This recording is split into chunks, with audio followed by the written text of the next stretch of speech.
Welcome to the Parrhesia Tapes, a podcast about whistleblowers and whistleblowing. My name is Natasha Lovel and I work for the whistleblowers charity Parrhesia. I'm a researcher, feminist activist and co-host of this podcast. I'm joined by Martin, my co-host, who is the editor-at-large at Index on Censorship, and he's a very experienced journalist who has broken many whistleblower stories. And we're joined today by our expert, Richard Brooks, also a journalist, best known for his work at Private Eye, but previously spent 16 years as a senior corporate tax inspector for the HMRC. So a very serious individual who has, over the years, supported many whistleblowers. Brilliant. And last but not least, we have Jonathan Taylor, our whistleblower for today. He was the former corporate and in-house lawyer, FBI informant, key witness in Brazil's notorious Carwash scandal, victim of a spurious Interpol Red Notice, and recipient of a 2021 Blueprint Prize for whistleblowing. That's a mouthful and a half. Welcome, Jonathan. Just to start, your first case of blowing the whistle against SBM Offshore was in 2012, which is obviously a long time ago, and it's something that is still ongoing. Would you be able to take us back to 2012? What did you first uncover? It was a phone call to my line manager. It was the general counsel. I was the deputy general counsel at a company, Dutch-listed company called SBM, who had its head office in Monaco. So their prime product is something called FPSOs. They're basically floating platforms, leased typically to national oil companies or major oil companies. They float and they're above major oil reserves under the seabed, and where traditional rigs would never be able to go. It's way too deep. They lease about $500,000 a day, typically. Leases often upwards of 20 years, so there's big money there. My line manager received a call back in January 31st, 2012, from an external counsel who knew him from acting for another client, and asked questions about an agent of SBM who looked as though he'd been paying bribes in order to win an FPSO contract in Equatorial Guinea. The individual concerned had been head of sales and marketing at SBM for 25 years. As far as we were concerned, he left, he'd retired.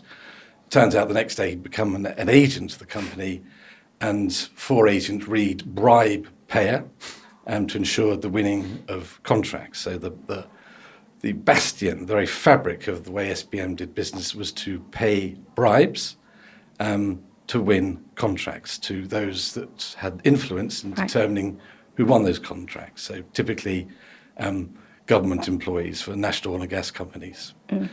So a call was made and basically the sluice gates opened. Only the sales of the company, certain parts of the accounts of the company and the highest management knew about the company policy.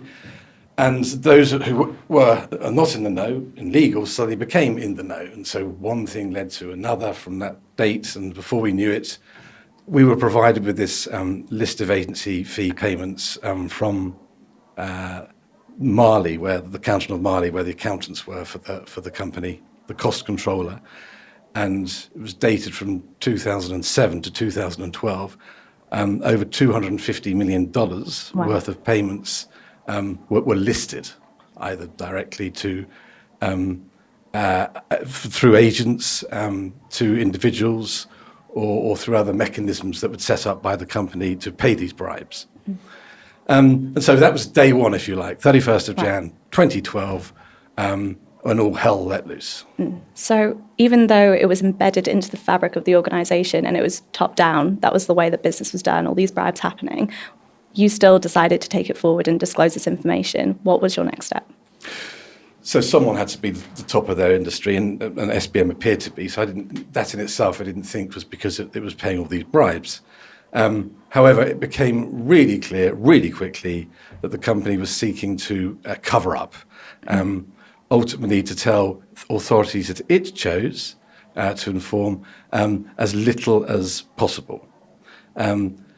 About the same time, the New York Times ran with an extensive story about Walmart, the US grocery chain, paying bribes in Mexico to planners to get permission to build stores. And I came across this, and the article really featured lawyers and what the in-house lawyers and external lawyers were doing. And that put the fear of God into me, if it wasn't already. At the same time, a board member was shredding everything he could possibly find in his office. The general counsel was being barked at, saying, don't go to Angola, don't investigate this, don't investigate that. So it was frankly being threatened. He resigned in the April 2012. And going to work was like crossing the trenches in World War One. It wasn't a great place to be. No, absolutely. And Can I just ask you about that whistleblowing moment? In these podcasts, we've talked to each of our whistleblowers really about the moment you are thinking, one day I was an employee of SBM, an international company, as a lawyer working on contracts to set up these huge floating platforms, and another point you are realizing that you're a whistleblower, having to blow the whistle. Was that a process, or was there a moment where you thought you saw a particular document, or you saw a particular behaviour on the part of other employees that made you think, okay, I'm crossing the line? So I was beginning to realise the enormity of the fraud, and it was quite bewildering and quite frightening. I didn't whistleblow out of some sort of altruistic desire. It was simply to cover my own back. That's very honest of you. Yeah. My first port of call was the Securities and Exchange Commission in the US, who I could contact anonymously through a US attorney that I'd appointed. I was literally coming across documentation and sending it to them through my lawyer before I really properly could understand the significance of the documentation. So it was quite garbled at the beginning. It took a while to realise how the agency agreements in particular worked, under which most of these payments were made. But even that failed dramatically. The SEC decided it didn't have jurisdiction. Yes, I was focusing on SBM, who had used American depository receipts in the past, so they could have had jurisdiction, but chose to decide they didn't. But of course, amongst the evidence I was providing was bribes being paid to Petrobras, which is half its capitalization is on the New York Stock Exchange. So Petrobras used to be, by market capitalization, the largest company in the Southern Hemisphere.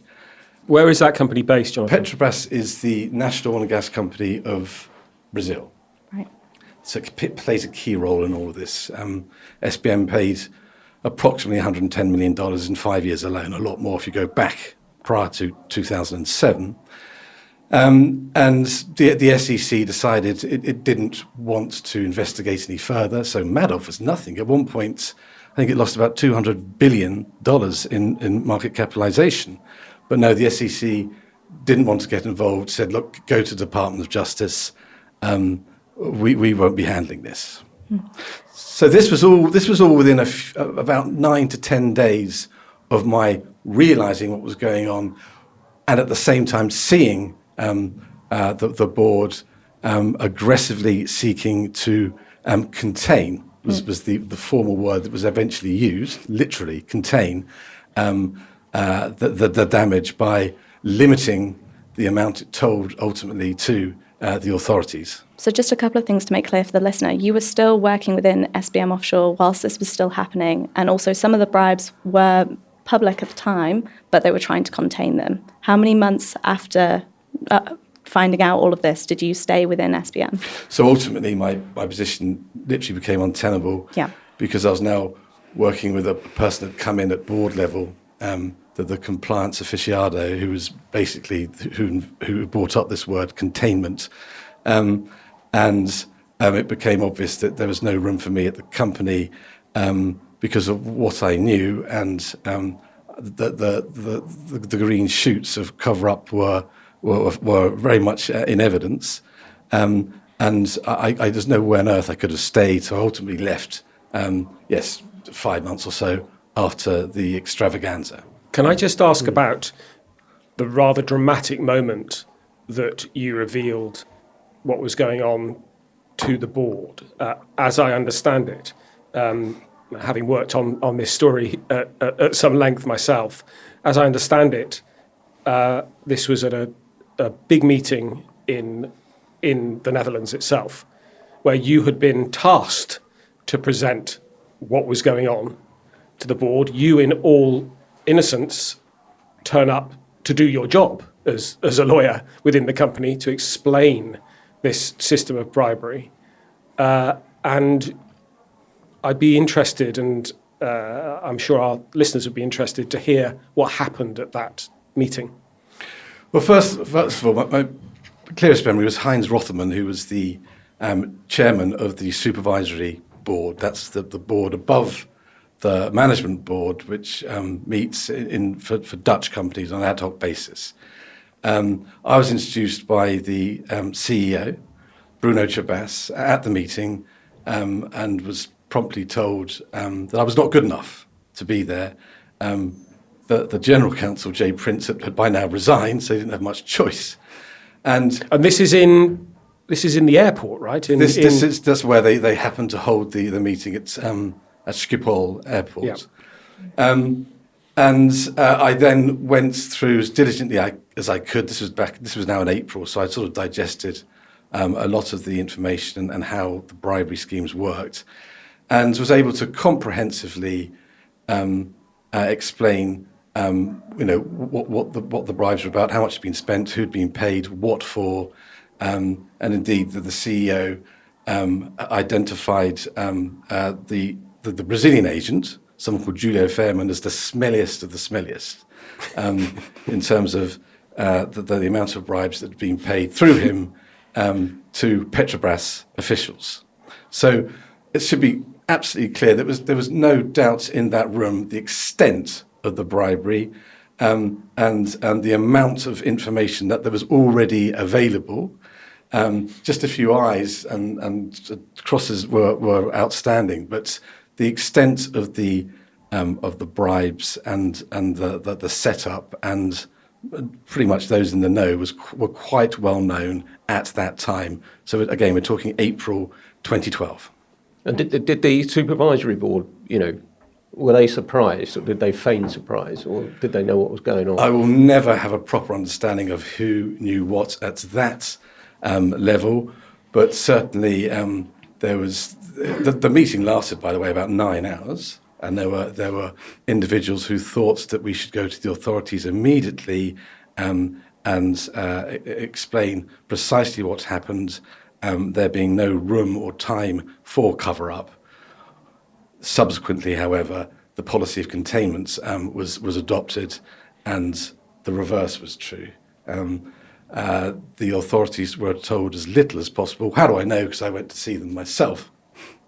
The attempts at cover-up were now in process. So, it'd be good to know, really, what happened next. We could talk about this story for hours. It is an extraordinary story. But what would be really useful is to get to the point of understanding what happened to you as a whistleblower. You did the right thing for whatever motivations. You did the right thing, and the sky fell in. And what happened next?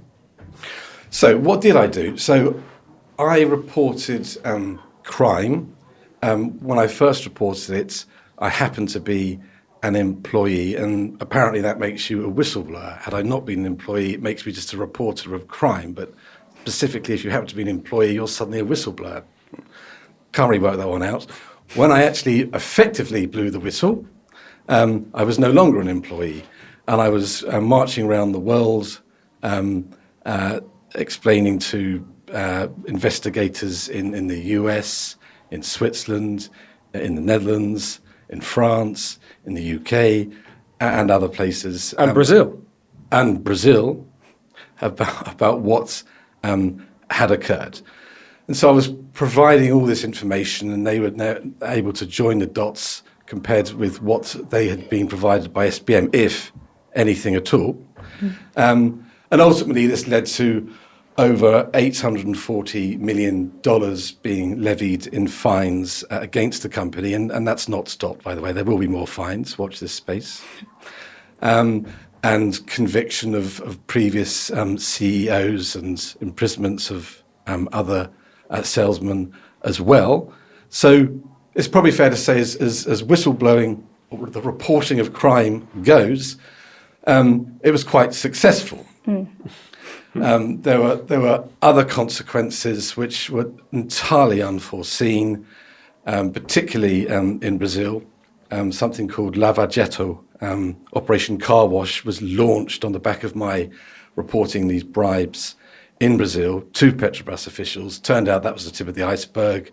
Thousands of arrests ensued, and many imprisonments came out of that. The then president, Dilma Rousseff, who had previously been the Minister for Energy and chairperson of Petrobras, she came up for her re-election. I was feeding the Brazilian press with all the information I possibly could about the bribes to Petrobras, and Dilma was either knew exactly what was going on and allowing it to happen, or was incredibly incompetent to have no idea what was going on. She just won that re-election against Acio Neves by just over a percentage. Really shortly afterwards, the situation imploded, the situation being that the level and the amount of corruption at Petrobras, and ultimately her popularity levels came down to about 5%, and she was impeached. So there was me thinking I'd changed the landscape of Brazilian politics forever.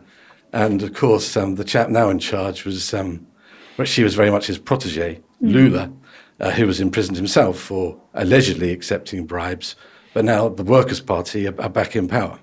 So it's fair to say people who blow the whistle or report a crime, a lot of the time they make that initial disclosure or a couple more because they haven't been heard, but they leave it at that. You were travelling the world disclosing this information, being involved in Brazilian politics.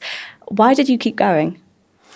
So once you've seen one prosecutor, got over that and seen what it's like, it's a natural progression. I was approached. Sometimes I did the approaching. And it was water off a duck's back, because I by now I had pretty much encyclopedic knowledge of the information that I had and how it was all pieced together. So it was relatively straightforward. I had the FBI coming in and out of the UK. Then I went out to Washington to see them. I was going to Lucerne, Switzerland, and then Amsterdam and Paris. And of course, in and out the SFO here in the UK. You just got used to it. It became perfectly normal, rather like having a gin and tonic.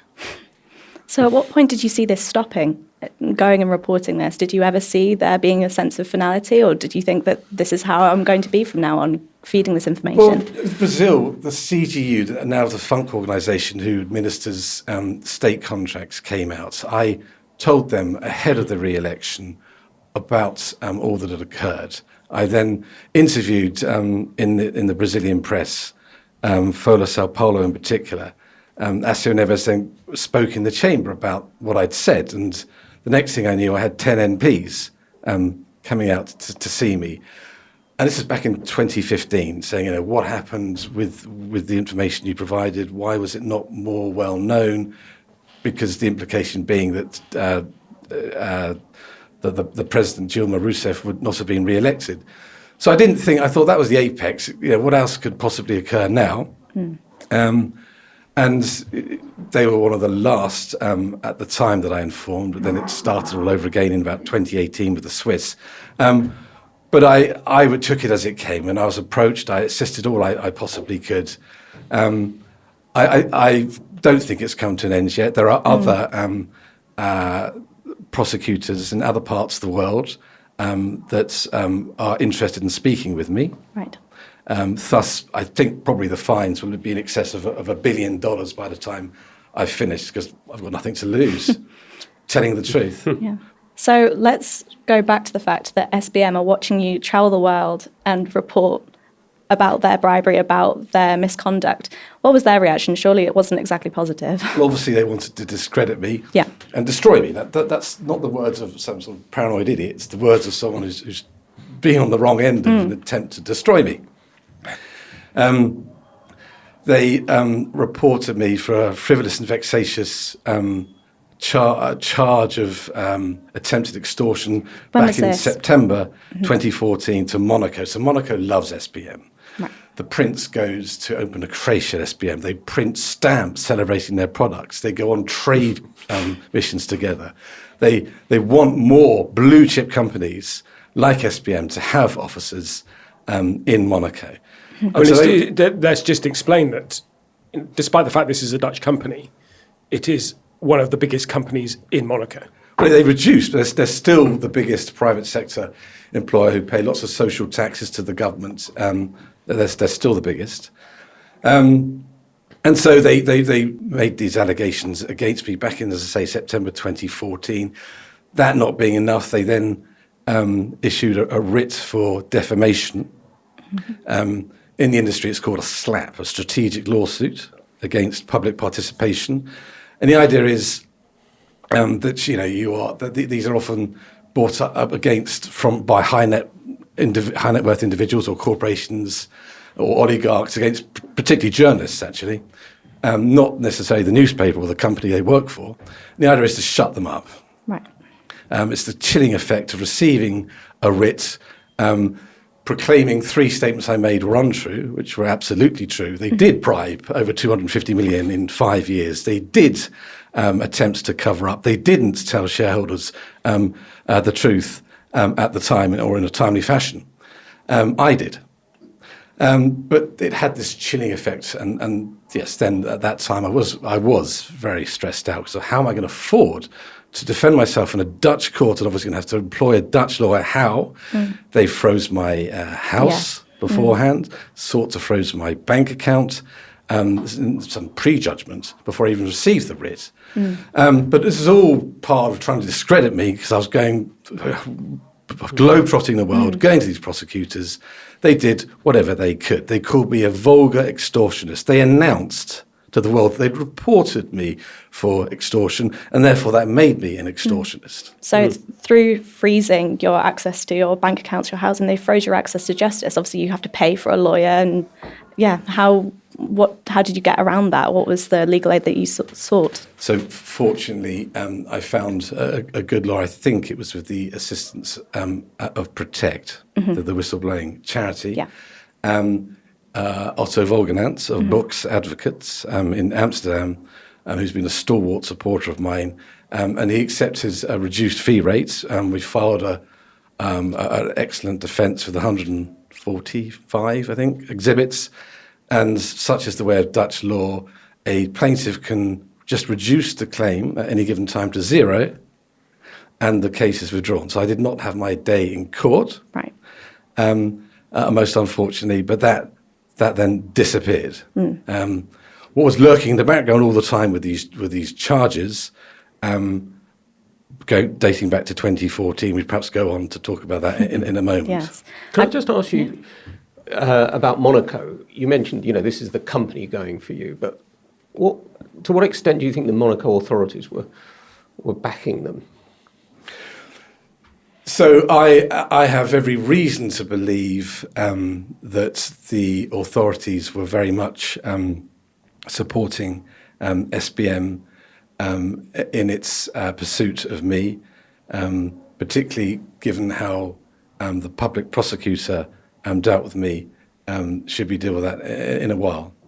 Yeah, should we go on at this point to the moment that we came across each other? Because when I started writing about you, I found your story fascinating. The scale of this crime that you'd uncovered, it seemed to me that it was a global story that deserved a wider audience. And so that's how we began talking. We were introduced through an American law company that was at the time looking at the possibility of whistleblower compensation for you in the American system. we talked for a while, and then you said, well, I need to take a break. This was during COVID, during the break in COVID, where people were allowed to travel. And you said, I just need to take a break. I'm going to take I'm going to take my family on holiday to Croatia. And what happened there? So I arrived, this was the 30th of July 2020, a life-changing flight for me, in Dubrovnik, and was promptly arrested before I'd even got to passport control. I was clearly waited for. They knew I was coming. And arrested in front of my family, my 3 children and my then wife. And there was a sheet of paper that had to tick the reason why I was being arrested. And the box that was ticked for me was bribery and corruption. And promptly thrown, as you are. You never put I into jail. I was thrown into jail. Yes, because I'd now been arrested on an Interpol Red Notice. Can you explain for our audience, just in case they're not aware, what is an Interpol Red Notice? So Interpol Red Notices are predominantly issued against drugs barons, war criminals, serious violence offenders, physical and sexual, and paedophiles. The really nasty people who have been investigated and charged. Right. With something in a country, and they now go to the country who's seeking to try that individual, then goes to Interpol. Interpol has a section called CCF, which goes through the bona fides of the applications, throw out about 5%, and then the rest are issued, whereby should the individual be crossing any particular port, he or she may be arrested. It's not obligatory for the country to where that individual is travelling to arrest. And so it's meant for mainstream criminals who have been charged. Notice the "being charged" words. I was ranked amongst those. I hadn't, however, been charged. There was no trial awaiting. There was no sentence awaiting, which is typically the case. Right. And so, yes, I was put overnight in the police cell at the airport, then saw a judge 10:15 the next morning, and then was imprisoned for what I was expecting to be a minimum of 30 days. Fortunately, managed to appeal that decision and was out within 5 days. But I was stuck now in the Croatian legal system for 50 years, weeks. Felt like 50 years, I'm sure.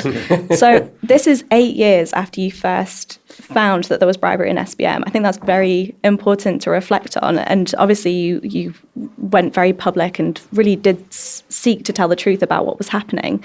But you were just going on holiday with your family, having a break, as everyone wanted to do generally during COVID, let alone the stresses that you've been through. And now you've been thrown in prison. When was the Interpol Red Notice first issued against you? It was issued in March 2020. Right. So we'd escaped for a weekend to Rouen in France, Rouen, and 3 weeks earlier, of course, crossed the borders freely. Got the ferry from Dover. No cause to believe there was even a red notice out for me. So freely travelled. Didn't think for a second I was in any danger. Can you just say again who issued the red notice? Or So which country applied for it?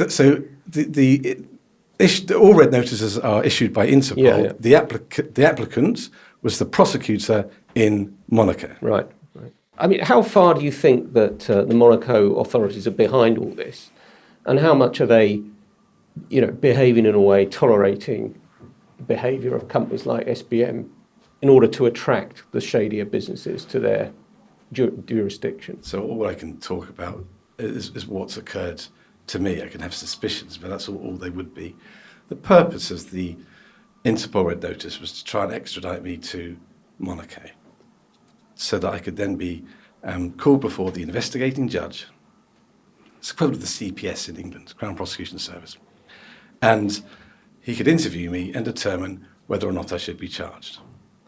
My French barrister, William Bourdon, quite a heavyweight in French legal circles, he negotiated with the investigating judge, Ludovic Leclerc, that if I went to Monaco voluntarily, he would interview me on the 17th of December, so back in 2020. And that was a Thursday, I'd wait for the weekend, maybe some follow-up questions, but he was told orally by Ludovic Leclerc that I could then return home for Christmas. At that time, my job was still intact and I was still very much married. The prosecutor, as a matter of protocol, had to withdraw the request for extradition in order for me to be free to travel to Monaco. She chose not to, even though that was the raison d'etre, the purpose of the Red Notice. It's really difficult to put a good shine on that vile act of ill will. Ultimately, I had to remain in Croatia until the July, the following year, 21, 50 weeks later, after a decision was made by the court on the sixth time of asking between the county court and the Supreme Court that I should be extradited, only for that to be overturned by the Minister of Justice, who set me free. I was not extradited. I mean, this whole process clearly it has a human toll. There's a difference between the period when you are travelling the world, telling various jurisdictions or various newspapers, investigators about what you have seen. There's a difference between that and finding yourself initially in prison and then stuck in Croatia. How did you deal with that particular position that you were in? I mean, clearly there were those of us that knew about your case. There was a support group that was set up, and we did our best to help as much as we could. But we were here, you were there. It was you were isolated. It was a difficult period. But in your question, you answer that. You also provide the answer. That support group really made all the difference in the world. I don't know how it would have been but for that support group, because you had people who were genuinely wanting to do the best thing and do as much as they possibly could to assist in any way. And of course, that made you feel good. That the fact you were getting the attention from these well-meaning people who did make a difference, I'm certain of that, particularly in publicising my plight in the UK. I was quite well known in the Netherlands and in Brazil and Croatia, but now my case was now getting properly understood in the UK. There was an urgent question asked by my then MP, Caroline Noakes, and 22 cross-party MPs all spoke in my favour, and that's a big deal and brought a huge amount of necessary publicity that ensured, I think, eventually I was allowed out. Do you think it was worth it? Obviously not. I mean, that's quite an unusual answer for a whistleblower. Most So whistleblowers find a way of I'd have to be justifying some what sort they of do. sadomasochistic to come out at the end of all this and say, yeah, it's great, I'm so glad it did that. So you've alluded to the fact that this had consequences for your marriage, for your family, for your work. Do you mind talking just a little bit about that? I don't want to intrude too much. But I mean, I haven't worked full time since I left SBM. I had a good job with Chevron, admirable company, as a contractor on a major project with them. I was 7 years into this work that I was due to return back to after my holiday in Dubrovnik. They kept the job open as long as they possibly could. Now, of course, I can't get employment. You've got a guy who's a whistleblower. You've got a guy who was subject of a red notice. You've got a guy who was under the microscope with Monaco chasing after him. You've got a guy in his 50s who's been employed for almost 4 years. And it cost me my marriage, which is terrible. The extradition and the marriage together made things very difficult for me to cope, but I have somehow. But yes, of course, it's had life-changing consequences to me. Now, my point is simple. We shouldn't need to rely upon charities, we being whistleblowers, to support us. There needs to be robust legal support and legislation already in place so that people like me don't have this miserable time in reaction to doing the right thing and doing the right thing extremely successfully. Richard, listening to this, you're someone who has worked with, it's the lifeblood of your journalism is working with sources, right? When you hear a story like that, what does it make you think? A number of things. One is that you are incredibly grateful to the people who do come forward as whistleblowers, because when you've dealt with one or two, you begin to realise this toll that it takes, and that people are essentially giving up large parts of their life for this. So that makes you very careful before you become a part of that process, because if you talking to a potential whistleblower, you can essentially be part of their decision to become a whistleblower, and that's difficult. So it puts you in quite a dilemma as a journalist, because obviously the purpose of your job is to get stories out there. That's what you get paid for. But a very large part of your job is also to protect people, because indirectly that actually helps to get stories out there. You need to get a reputation for treating people properly, not just for your own publication, but for in the greater interests of journalism. And there's nothing more annoying or infuriating than journalists who betray sources. That's probably the sort of cardinal sin of journalism. So you're in that dilemma. You want the story out. You want to protect the person who has the story. You think very carefully about how you might do that. And most of the time, I would say, more than 90% of the occasions when I'm dealing with sources of information, we're finding ways of getting that information out without turning the person into a whistleblower who is essentially revealing secrets or taking some sort of steps that could provoke action against them. So we'll be looking at ways of, we'll be asking, can we get the information you have in another way? Could you perhaps tell us the questions we could ask of whoever's the target of the story that might at least get us somewhere near to that information? A lot of the whistleblowers that we've interviewed, it is very much that going to the press is seen as the last resort, and I'm sure that's something that both of you have experienced. What would you say to, especially there's a lot of psychologists that talk about this in terms of the impact that going to the media has, and say, don't do it, that is my best advice to give. What would you respond to that? I guess is to both of you. I don't know who wants to take that. Well, increasingly my view is that that Richard's methodology is the best one. They're, on national newspapers, within, obviously, particularly on TV, where you have to put people on the screen, there's a huge pressure to make people break cover. It makes, it's more dramatic, it's easier to illustrate. If you can get a photograph of someone, if you can personalise it, and that's obviously the case. The case here, it's an amazing story when you have an individual at the heart of it.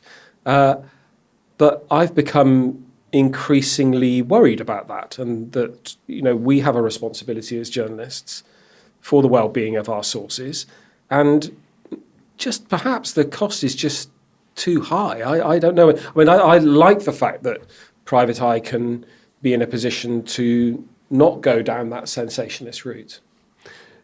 Yeah, very much. I mean, we have other advantages.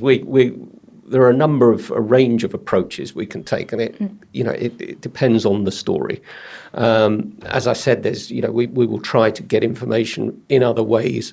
We might look at information that's being leaked from a source and restrict ourselves to information that could have come from a number of sources, so it limits the potential risk to the whistleblower. You've just got to think very carefully on a case-by-case basis. It's the only thing you can do. But sometimes it does come down to somebody actually blowing the whistle. There's no way out of it. This person has the information. It's going to be obvious the person has it, and it's going to be obvious that it was he or she who came forward with it. And then you've just got to deal with it. And you've got to, at that point, you've got to deal with a fully fledged whistleblower. And again, you have to be equally sort of thoughtful about what you do with that whistleblower, how you protect them, how you present the story, how you illustrate its importance, the timing of it. Perhaps you can also bring in. I mean, one thing that I think is always important to do is to emphasise the public interest in what you're doing, getting MPs, for example, involved, as we've just talked about. That can be tremendously helpful. That can give some protection. So you've got to think about how you do the story.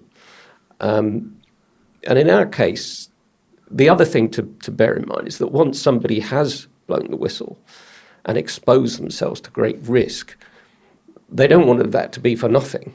At that point, you're at the stage where you want the maximum impact. It's got to be worthwhile. They've just turned their life upside down. It's got to be for a reason. It's got to actually achieve something. And I think you can do that by being persistent with a story, because the organisations, the companies, government departments, whoever it is that you're exposing, their first instinct is to hope the story goes away. So if you do it once, they'll ignore it. They'll try to play it down. They'll try to discredit the whistleblower. And that can work. I have done stories where, it just doesn't achieve what it should do. But you can combat that by keeping at it. And I think Jonathan's definitely the antithesis of that, in a sense that actually the amount of publicity that you'd received in the UK press was very minimal at the time when you were stuck in Croatia. Let's just go back to that point. So now you've been arrested, you were thrown in jail, as you said. Take us through that and actually the public campaign that people continue to do on your behalf whilst you were stuck there for over 50 weeks. Okay, so in context, at the time of this urgent question asked by Caroline Noakes, by MP, in November 2020, the official government line, so Wendy Morton, Minister from Europe and the Americas, was that we need to understand that there was a connection between Taylor's arrest and his being a whistleblower. Now, I had huge trouble with that on the basis of the number of government agencies I'd been in touch with before ever getting on that plane to Croatia. So, in no particular order, someone called Theresa May, who was the Home Secretary long before she became PM, her permission was sought in order for Brazilian prosecutors to come and see me at the SFO. So I was known there. The SFO is where I had my initial meetings with the FBI. The FSO saw me independently in relation to SBM's fraud. I was in and out of those wonderful offices, more times than I can count to. Then there were these 10 Brazilian MPs coming out at about 3 days' notice to see me. I figured I should talk to someone. Got hold of the Brazilian embassy. They thought I was some sort of delusional fantasist. I then got hold of the Foreign Office. Eventually was invited into a call with the ambassador in Brasilia, so the British ambassador of Brazil, the South America desk in London, the Brazil desk in London. And I was asking for some advice. What should I do? I'm going to be extensively interviewed. and the ambassador told me that apparently I was headline news for a couple of days in Brazil, and I was known there, and I told them basically what I was intending to do, and they just let me go. But my point is there was now contact there within the Foreign Office. I was under some sort of witness protection. I had a panic button at home. I was told when I gave the police my number that if I called the police, they'd actually come round. Right. And then, of course, there's my MP who knew about all that was going on before I ever went to Croatia, and she made representations to the Monaco authorities as well. Yes, when push comes to shove, sure, there's a connection. Right. So you're saying that they're feigning, the British government feigned So the ignorance. British government totally failed, no uncertain terms. Of course, by the end of the week of that emergency or urgent debate, we're going to tell the Monegasque and the Croatian authorities that they should treat Taylor like a whistleblower. And then, of course, there was the Interpol itself. I should never have had that red notice issued against me. Again, there was no charge. You need to have a charge to be subject to a red notice. SBM, we wouldn't expect to think more or less. They're a criminal organisation. The US Department of Justice has said as much, so obviously wouldn't expect much from them. But I was let down by a number of key points by a number of different authorities, and then of course Monaco itself and the prosecutor I've talked about, for doing the right thing. I should not have been put in the position I was in. The courts, by due process, by protocol, the court in Dubrovnik, the original court, had to write to the National Crimes Agency saying, do you want Taylor for anything? Because apparently if they did, then that would have trumped the application of my extortion. But of course he just wrote back a one-liner. No, we're not investigating Taylor. Nothing about, well, actually, do you know who this guy is? Do you know what he's done? Do you know what you're doing? But no, it was too late. Of course, the red notice was eventually withdrawn by Interpol, but it's too late. I was now stuck in this system of ping-pong courts, one go back and forth, and it was now all too late. Of course, I eventually voluntarily went to Monaco in April 2022 because they could still try going after me. And I saw the investigating judge, and of course he determined there was no case to answer. Of course, my prosecutor appealed that decision to the criminal appeal court in Monaco, and of course they upheld the decision. But again, this was all way too little, too late. When I needed the support of those authorities to do their job properly, the support wasn't there. Right. So let's go back to the Interpol Red Notice. Surely the British government knew about the Interpol Red Notice? Well, obviously, of course they did, but they chose not to tell me. Also, Monaco could have taken the view, well, let's get him in the UK. But obviously they realised that there's no way on earth what happened to me in Croatia would have happened in the UK, that the matter would have gone nowhere. Thus, they're waiting for me to leave the country, as I did to go to Croatia. But no, the Foreign Office was frankly negligent, breached its duty to me as a UK citizen in not forewarning me there was a red notice issued waiting for my arrival at a port of wherever I happen to go next. I mean, what do you think should happen next, Jonathan? This is not over. I mean, it's certainly not over for you. The effects on you are ongoing and extreme. But also, there hasn't been a full resolution of what you've revealed. SBM has not been punished. The individuals within SBM who, right back at the beginning of this process, were guilty of negligence at best, have not been prosecuted. Where do we go from here? So certain individuals, but a minority, have been prosecuted and have been imprisoned or fined, heavily fined. However, take for example the current CEO, who will be stepping down in April after 12 years. His authorization of paying Angolan kleptocrats $35 million, a decision that was made, ironically, on the 31st of January 2012, has been well publicised, has been written about. The evidence is very clear.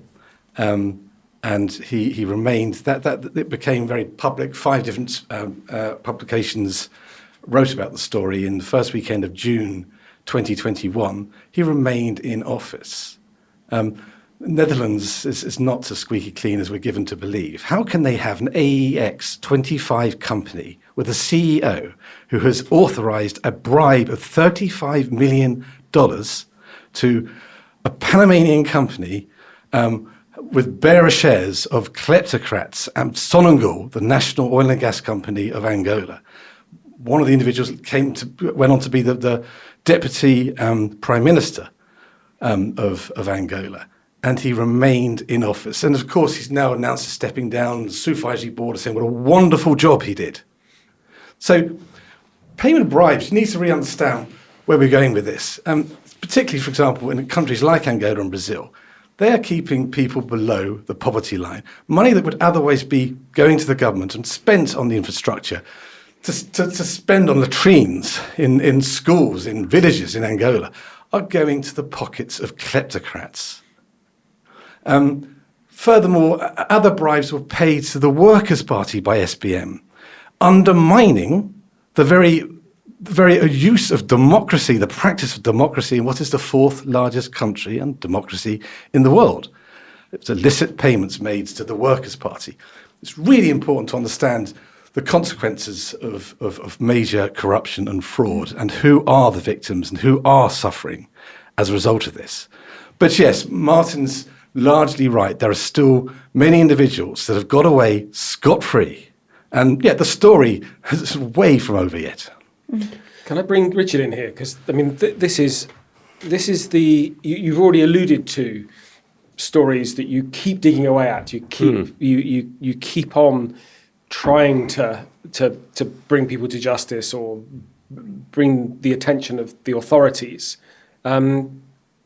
How do you do that? How do you make sure that people's attention doesn't wane? Well, you just keep banging on. You can't, get in their head and dictate what they should pay attention to, but you can just do your bit and, keep finding developments in the story. You need to find some news, so the story needs to keep moving along in some way, and that often is achieved by the whistleblower who's taking steps. You report the twists and turns, you report the knockbacks, obviously the more encouraging developments. That's really what all you do, and you keep, and until the issue is properly resolved, it remains a story. I mean, I think that's the important thing, that obviously the events, the bribes and so on are the story, but then the failure of the authorities to deal with it becomes a story. The persecution of the whistleblower becomes the story. So, it grows and it keeps going until it's properly dealt with. It's not that you're on some sort of just on a campaign yourself. You are doing your job of reporting the news, but often the news is what's not being done when it should be. So I think that's where we come in. But I'm interested in hearing a bit more from Jonathan on what you think the role that publicity played in your story, and whether you, if you had to go through it again, whether you'd have handled it differently, whether you might have sought wider exposure more, earlier.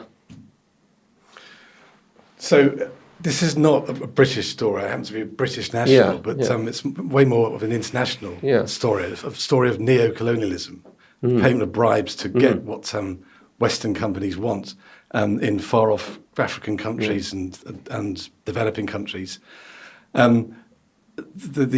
The aspect only came to the fore in the British media upon my being arrested in Dubrovnik.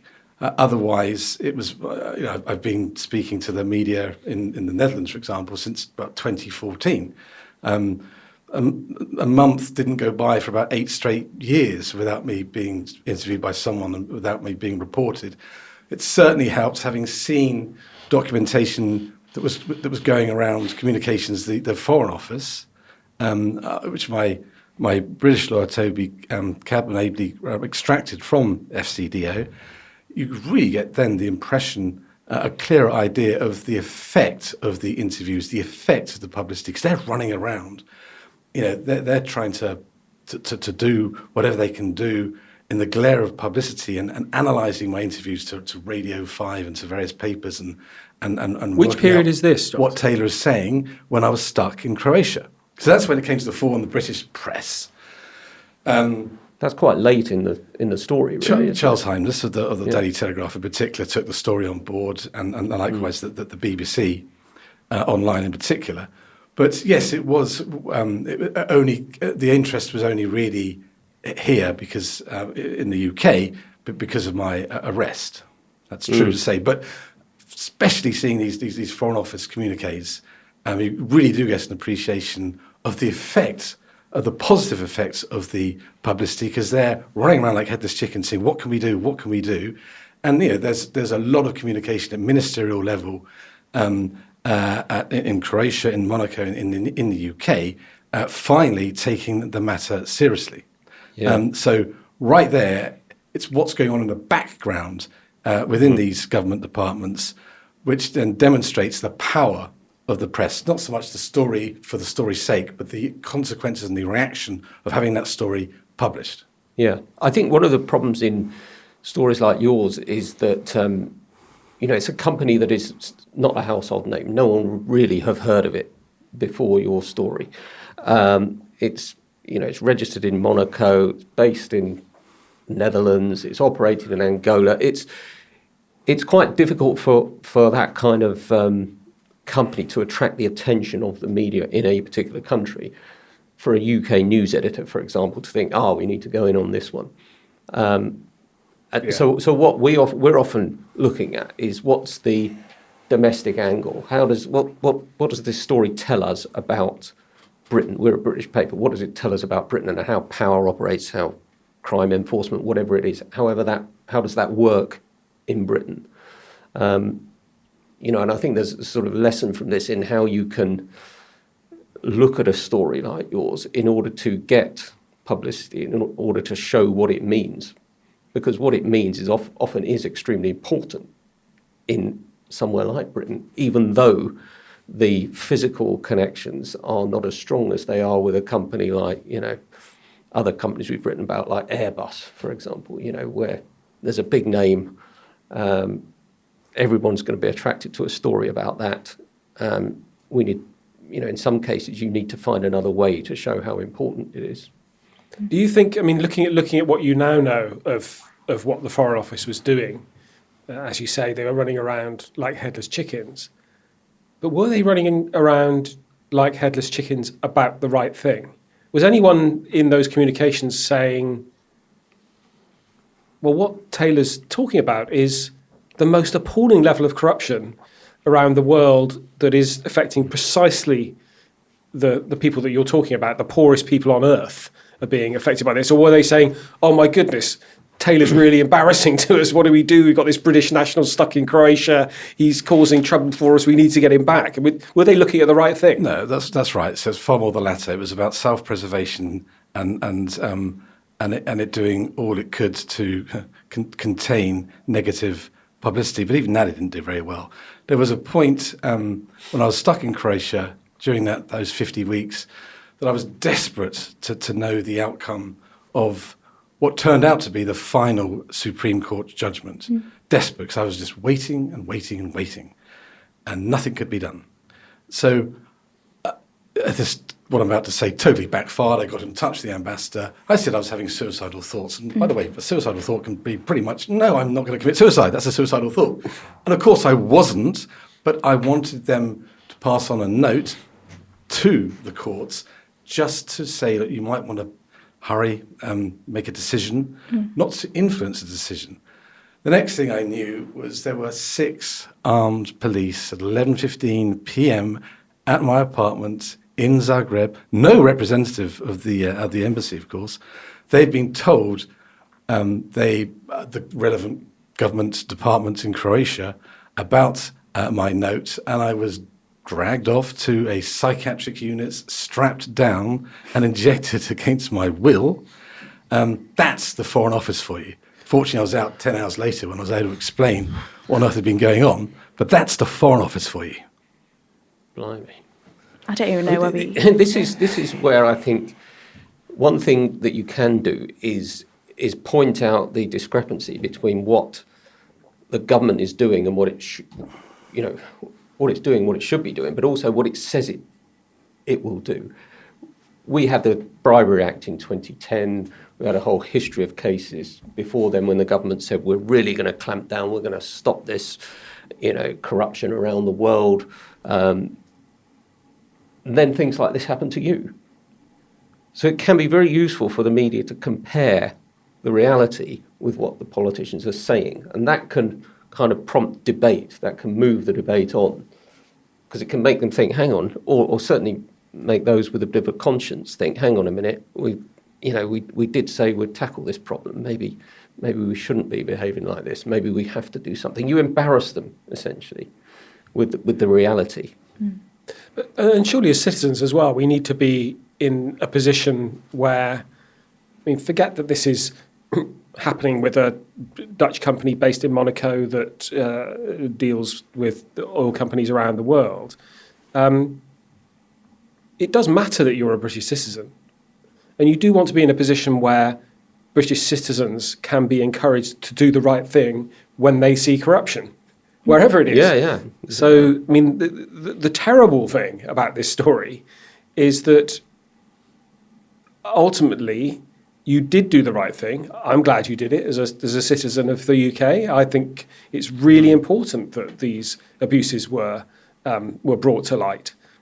But I can only think that your experience would act as a deterrent to other people doing the right thing. And arguably, the powers that be at SBM would be licking their lips, saying, we got him. Do you think you started off, Jonathan, by saying that you were, when you blew the whistle, you were covering your back? And then later you've, explained very eloquently what the real-world consequences of bribery are and why it's so important to blow the whistle on it. So you're kind of seeing it more now, I think, you're seeing the public interest point more strongly, it seems, after your experience. Do you think, does that inform your thoughts about whether, if you had to go back, you'd do the same thing again? So bear in mind, at the time of the covering my back reasoning, I was just seeing numbers on a spreadsheet and appreciating they were bribes, and that I was now privy to this information that only select few were within the company. And at the same time, there was this aura of cover-up. And now I was totally compromised unless I did something. I had no idea at the time the extent of the consequences of these bribes. Of course, in time, then I learned way more detail, and I had a proper appreciation of, why the payment of bribes is wrong, because others in Switzerland it used to be tax deductible. Yeah. So long ago, and so you start reflecting on, well, what is wrong with paying these bribes? And then of course you didn't realise when you're undermining democracy and this term neo-colonization is real, and it's just another way of companies getting their way. And then in the fullness of time, I had a proper appreciation of the perils and evils of fraud and corruption, yes, but not at the moments when my ears were so red and there was steam coming out of my ears of utter turmoil and shock as to what had been going on at SBM. And I'd effectively been employed for the last 8 years by some sort of mafioso organisation. Yeah. So where do we go from here? I'm sure our listeners have just heard such an astounding story with so many twists and tales.